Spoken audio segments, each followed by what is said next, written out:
Good morning, everyone. Thank you for joining us. I am State Senator Andrew Gounardes from Brooklyn. I'm joined here by my colleague in the Assembly, Assemblymember Jessica González-Rojas, and we are here today to talk about the CREEP Act. What is the CREEP Act, you might ask? Well, we'll love to tell you. So we know that the internet, and particularly social media, has transformed our lives, but our laws have unfortunately, as we know all too well, not kept up. That's why last year we passed first-in-the-nation protections around the targeting of algorithms to young kids to protect their mental health. But we know that there's still a lot more to do, particularly to update our laws to protect victims of harassment in this era of cyberstalking, revenge porn, doxxing, and deepfakes. That's where the CREEP Act comes in. The CREEP Act is Ceasing Repeated and Extremely Egregious Predatory Behavior Act. Right now, victims of stalking and harassment who want to secure restraining orders against their perpetrators must go through a slow-moving, months-long criminal investigation, a divorce proceeding, or through family court, which requires the victim to have a narrowly defined, pre-existing, intimate relationship with their harasser.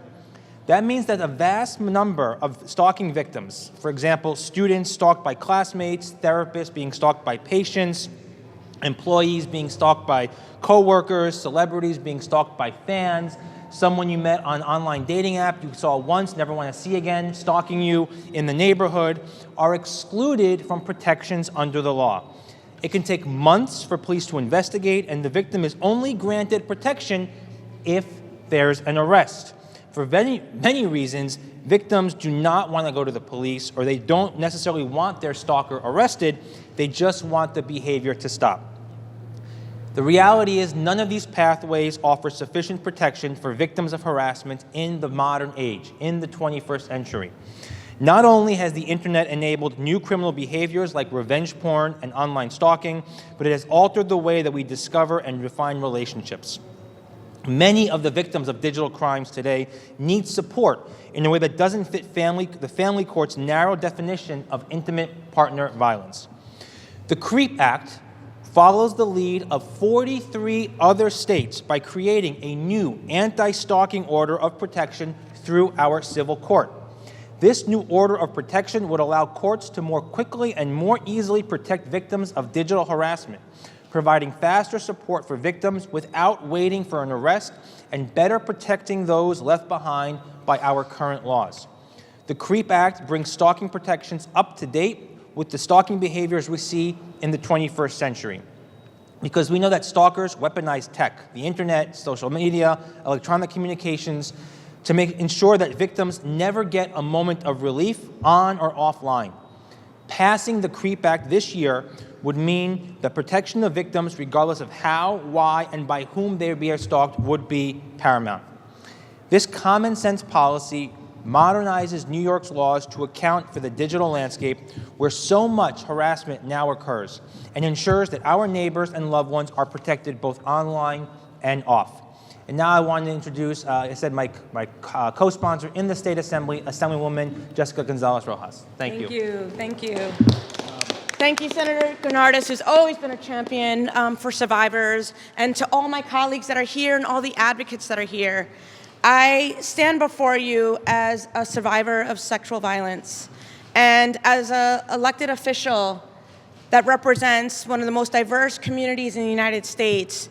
I feel a responsibility and a duty to ensure that we're doing everything to right the wrongs of the holes in the policies that we have that do not protect survivors.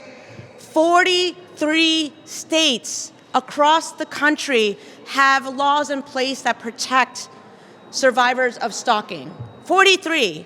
We are amongst the remaining 7 that do not.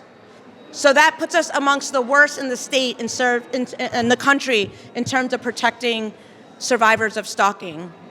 And this is really critical because oftentimes stalking leads to other forms of violence and even death. And in fact, 85% of female victims of attempted homicide or homicide have first been stalked. We have to pass this bill This is the duty of our body as a legislature in order to make sure that we're protecting every New Yorker in every way possible, and that we're addressing, as the senator said, the 21st century ways in which people are harmed. Sometimes going to the police is not the route. Oftentimes you have to go multiple times, you have to file a police report, you have to wait to be assigned a detective, and oftentimes those cases are not taken seriously. And oftentimes, by the time they're able to get an order of protection through the criminal route, it's too late. By a civil order of protection, by being able to go to a judge and get an immediate temporary civil order of protection, that often stops the behavior. That's what we need to do. We need to protect survivors of stalking, and we need to make sure that we're advocating and passing this bill this session. Thank you so much to my Senate partner and my partners in the Assembly, and again, all the advocates who are on the front lines fighting for that, including Carrie Goldberg, who I'll turn it over to you, who's been on the front lines of defending and fighting for victims of stalking. Thank you so much. Thank you.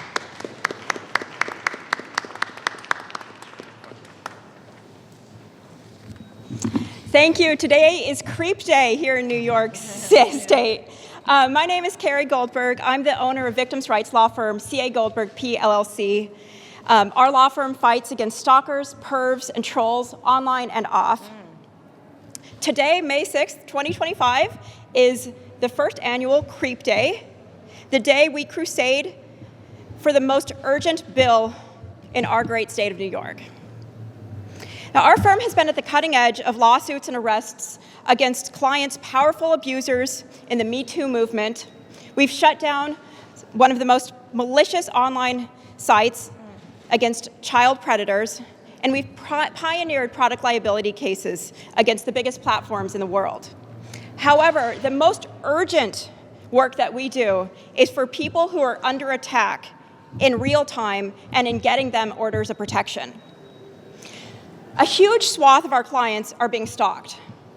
There's somebody that is hell-bent on their destruction, sending them dozens of messages a day on text, social media, threatening them with revenge porn, sextortion, deep fakes. And we stand for the belief that everybody has the right to be left the F alone. Yes, yes. And in New York, for those who qualify, we can get them an order of protection. We can petition family court for a temporary order of protection and serve it on the offender that very day. The majority of the time, once this paper, and it's just a paper, is served on a stalker, it stops. It's surprising, actually, how effective a civil order is. But just a judge saying, you can't do that or you will be arrested, is often all it takes. In contrast, if we were to report the crime to the police, if they were to even investigate, if they were even to prosecute or find the offender, it could take months. The problem, though, is who qualifies for an order of protection. In New York, a victim only qualifies for an order of protection if the stalker is somebody that they're related to or is a former intimate partner. But for 11 years, my firm has had to turn people away whose lives were ruined by somebody else, a former roommate, a coworker, a superfan, a constituent, a patient, a classmate. It goes on and on. And other states don't have similar restrictions, where the law discriminates based on the relationship between the victim and the predator. And stalking has tremendous economic impacts on victims.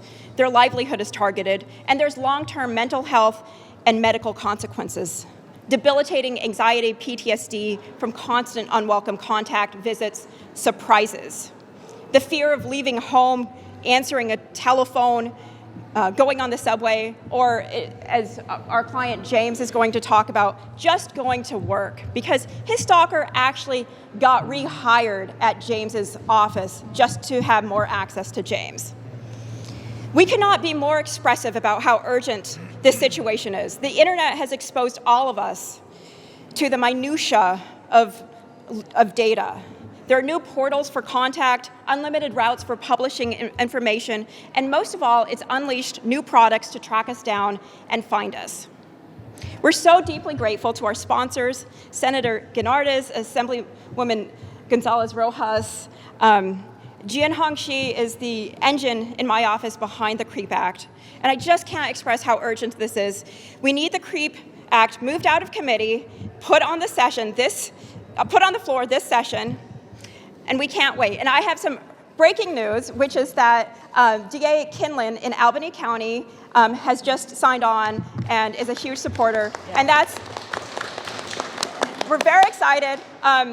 And that's along with DAs in Brooklyn and Westchester. So I would like to now turn it over to Senator Chris Ryan.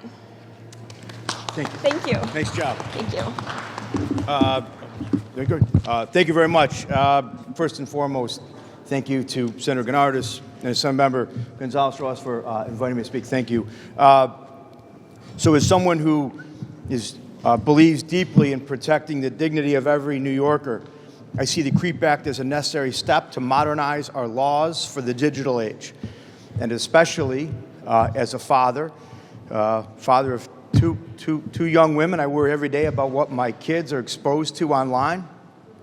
Not just what they see, but who might be targeting them. And that's a worry that we shouldn't have to worry about.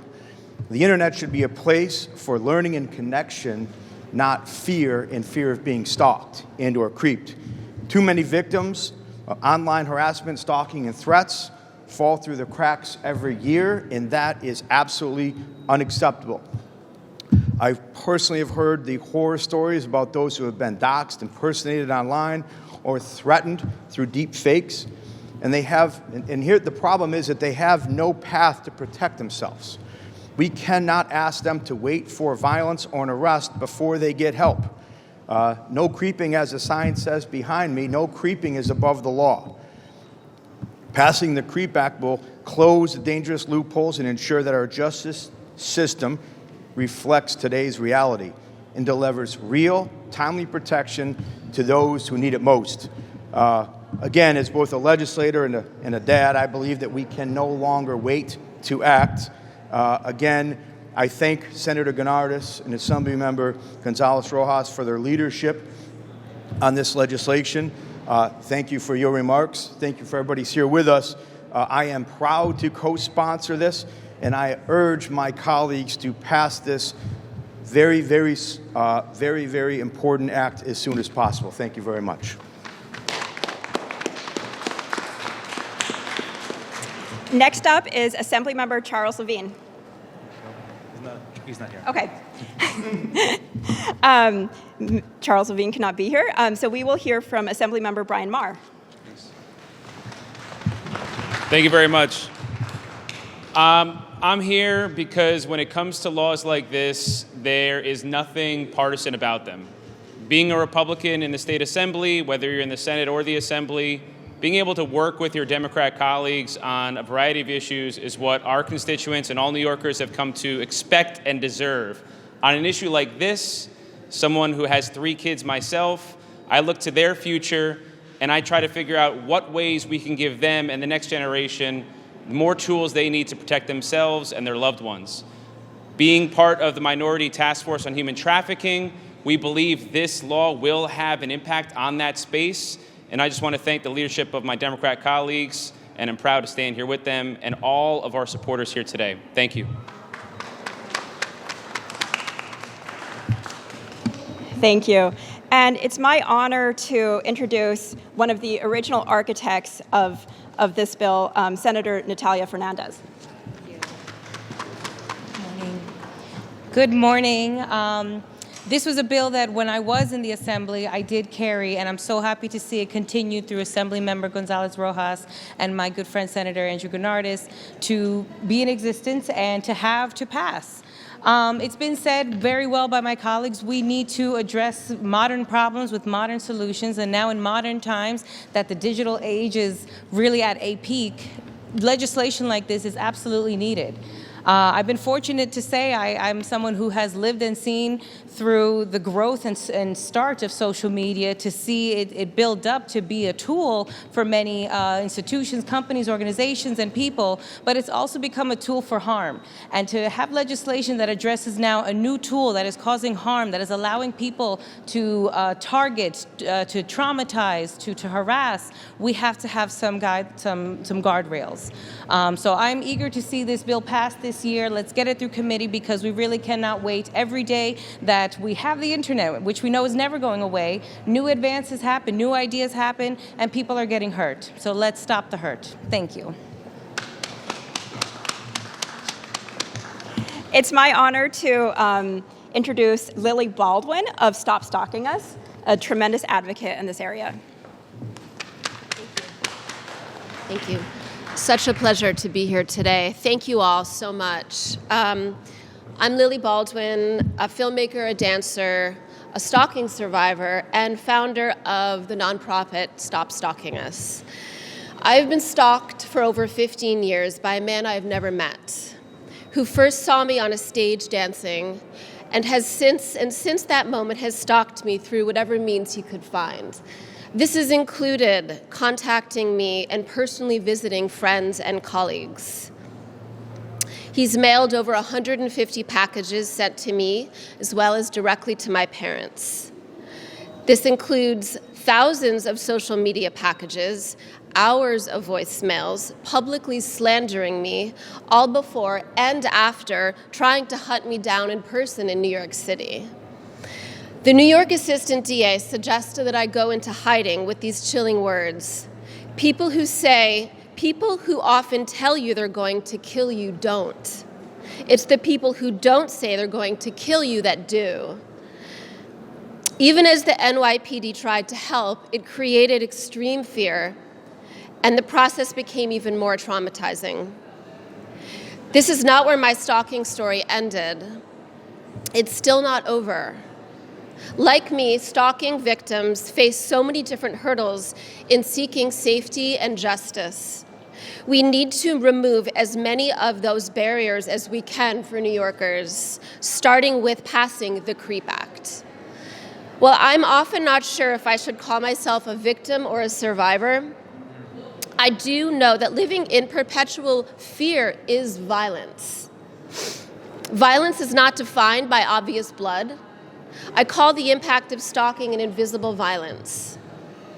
This experience of being stalked and the lack of cultural and legal understanding, empathy, and protection have eroded my sense of self, my capacity to trust, impacting my professional and intimate life, not to mention the traumatic, stress-induced impacts on my body that contributed to a rare neurological condition that left me 80% immobilized from the waist down for a period of time.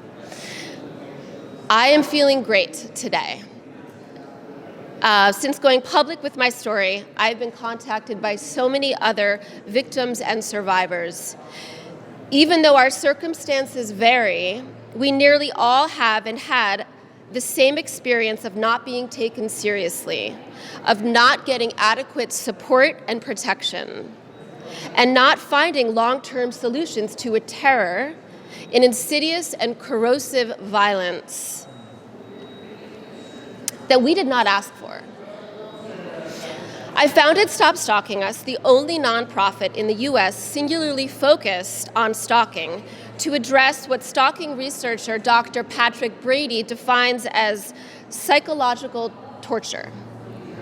Stop Stalking Us brings together often the overlooked community of stalking survivors.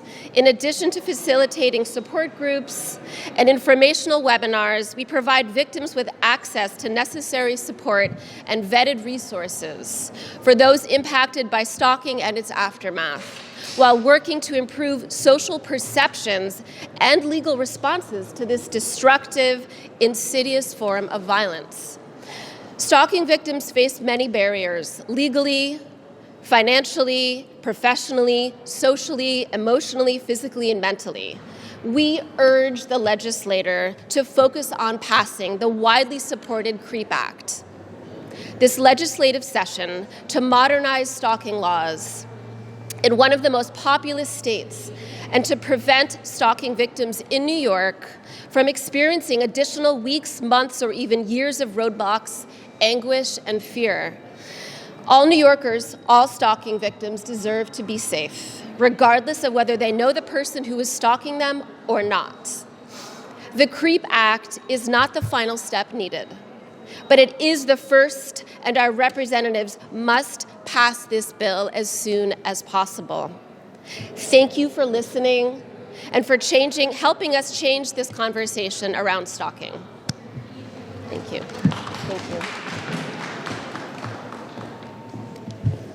Thank you so much. Our final speaker is a treasure, magical James Napoli. Hello, everyone. I want to just open up by thanking everybody here for speaking, for the work that people have put into this bill, and Lily for sharing your story. Thank you so much. As Carrie mentioned, my name is James Napoli, and I'm not here to talk to you as a politician or as an attorney, but as a native New Yorker. I was born on Long Island, educated here in the Hudson Valley, and I'm making a living in New York City. I also am a victim of stalking. My story starts pretty simply and innocuously with an introduction to a new employee at Meta who was struggling to find his footing. At the time, I was also the executive board lead for our Pride resource group, so I introduced him to the board, I encouraged him to participate in events and to volunteer, and really help him find a sense of community within the company. Then, in November of 2022, Meta had its first round of layoffs, and G was impacted.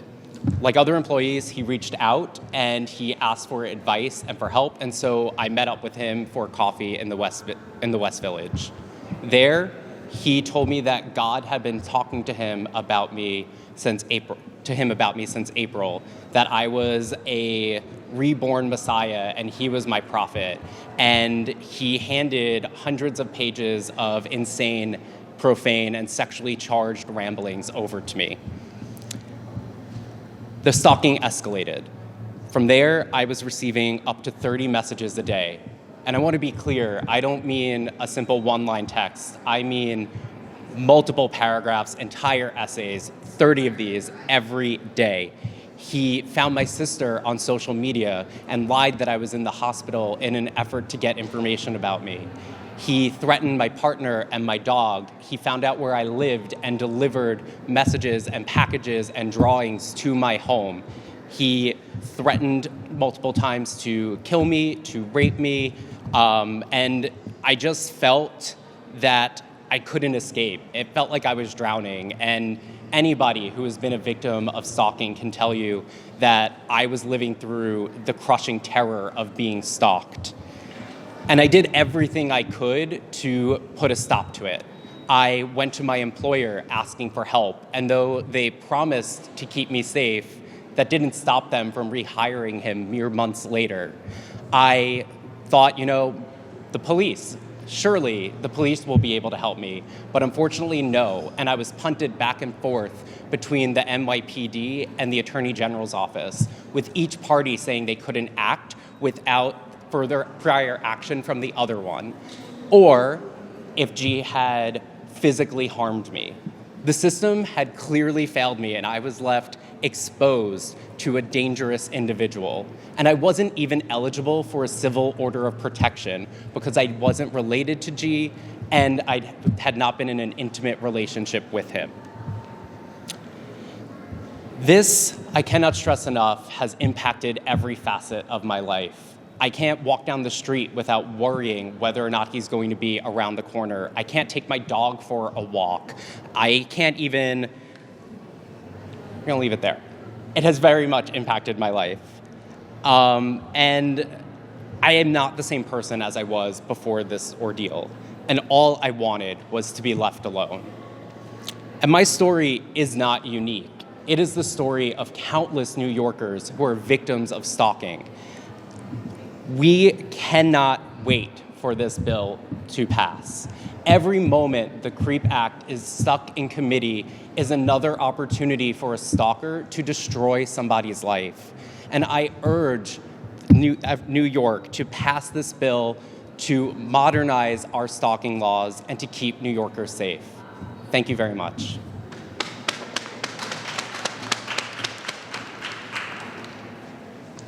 Thank you so much. And now some closing words from Senator Gounardes.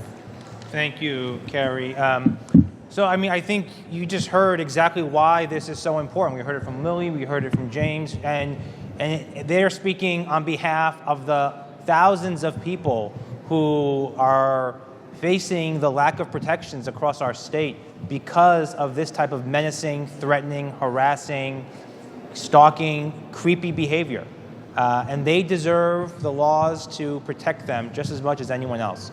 And so we're going to make a big push this year in Albany once we finish this budget, hopefully this week, in order to make sure that we don't leave this legislative session without passing the CREEP Act.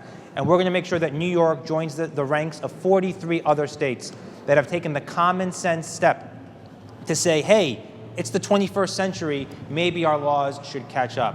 Hey, the internet's here to stay. Maybe our laws should change to reflect that fact, and we can actually protect people once and for all. And with that, I want to thank everyone for coming up here. Your presence here, your support here is incredibly meaningful. And so we'll take any questions if there are any questions from the press at this point. No? See, we were that good, guys. We were that good. We don't have any questions. Well, thank you very much, everyone.